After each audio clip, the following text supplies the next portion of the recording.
Ang isang account manager is sila yung nagli-list ng products. For example, gusto ko i-list ito, isang product na to. First thing you need to do is to add product. Click add product. Kung wala yan dyan, punta ka dito sa catalog, then click add products. And then after that is click product ID and paste the ASIN. Okay? Yan. So, usually, may mga products, lalo na kung new store ka, gated yung product sa store mo, or need pa ng invoice as a proof para matanggal yung restriction sa pag-sell. So, may mga product din naman na auto-ungate ka, so no need to worry na. Okay, kagaya nito, ito ay auto-ungate. Pag ito yung lalabas, after mo ma-add ng product, it means all goods ka na. Okay, first you need to write your SKU. So, SKU is yun yung code name or product name. For example, ito, I'm Christopher, so Tupper 001. Kung hindi ka masyadong detailed sa SKU mo, so pwedeng ganyan lang, napakasimple. Yung iba naman is, yung ginagawa nila is, pangalan ng supplier, underscore, pangalan ng product, Ninja, Chop, then magkano ang cost, say binili mo ng $11.5, magkano ang sell price is 37. Ayan. So, may mga ganyan. Okay?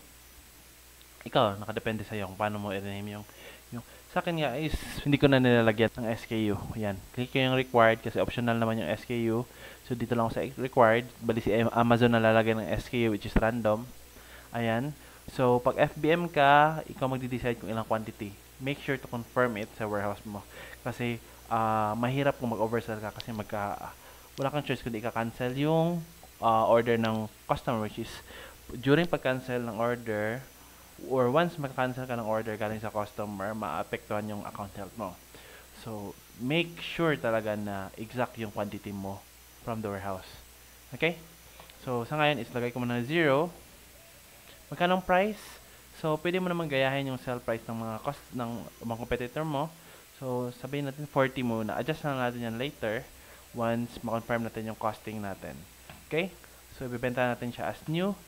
Then, dito, panghuli, kung FBM ka, FBM seller si client, i-check mo itong I will ship this item myself. Or Amazon will ship and provide the customer service or FBA. So, since FBM ako, dito ako. Okay? So, yeah. Then, if you want to turn on your Canada, pwede ka makapag-fulfill o makapag-send ng products sa Canada na mas mura, pwede naman. Pero hindi, pwedeng US naman. Or kung Mexico, kaya mo, pwede din. Pero kung hindi, off na lang. Okay? Kung US lang yung kaya mo based sa labels or sa pricing mo or sa costing mo.